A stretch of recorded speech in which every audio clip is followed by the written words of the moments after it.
I don't know about you, but I am sick of watering my garden.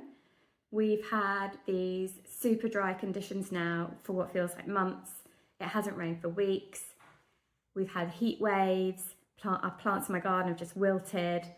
And now we've got proper drought conditions and we can no longer use our hoses, and we've got to water everything with a watering can, which is really hard work and takes so much time and is just such pain and really kind of unachievable if you're a busy parent like me. I have 3 small children.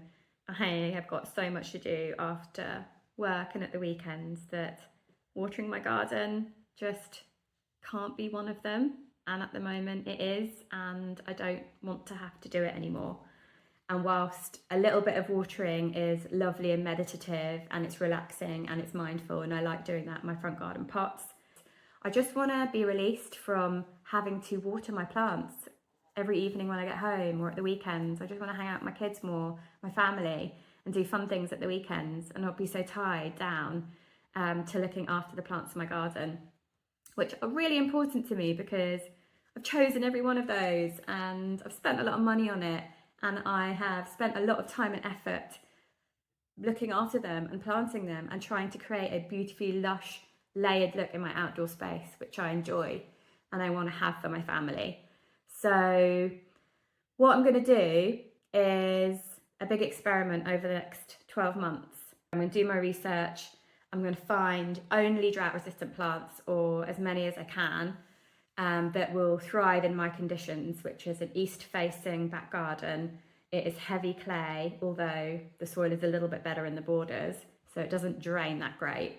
And it's got both shady and sunnier areas, but the ground bakes in the summer and goes rock hard, and then it is sticky in the winter when it's freezing cold and wet. So I'm gonna see over the next 12 months how the plants do, the drought-resistant plants do that I'm going to plant, and they're going to have to cope with hot, dry conditions in the summer and wet, freezing, sticky, boggy conditions in the winter.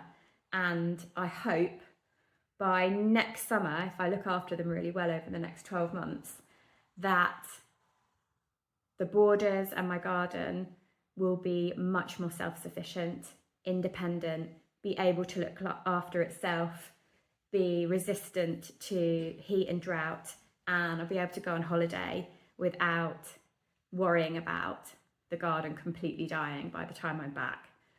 So something's got to change in the way we garden, and I'm really up for that change, and I want to try and future-proof my garden to these changing climate conditions that we are all now experiencing. So this is the challenge for us all gardeners, and how we move forward and adapt and change the way we do our gardening.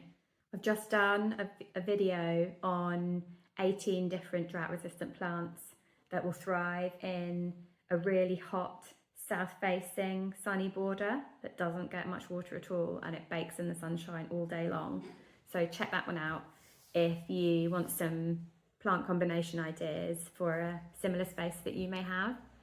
And now I'm going to do the same for an east-facing and north-facing border, so basically a shady version of that, full of drought-resistant plants that provides both evergreen architectural structure, mid-layers of flowers and foliage and colour and texture and shape, and lower layers of spillers and edges that provide also evergreen but also deciduous planting that spills over edges and fills gaps and acts as weed suppressors and moisture retenters, so that you get that multi-layered effect of a beautiful border and beautiful spaces that provide all sorts of visual interest, as well as shade and love for pollinators.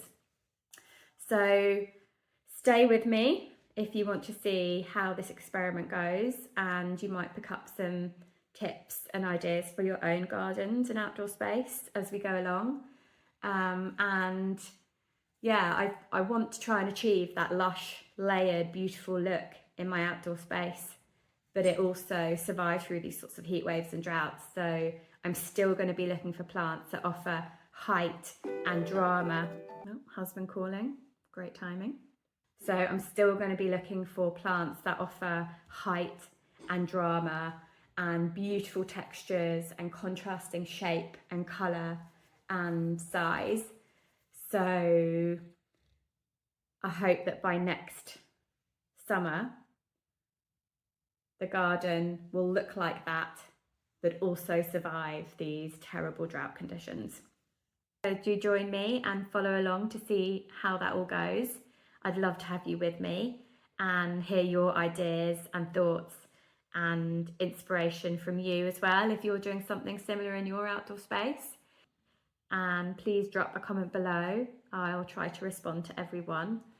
And yeah, I hope you join this journey with me.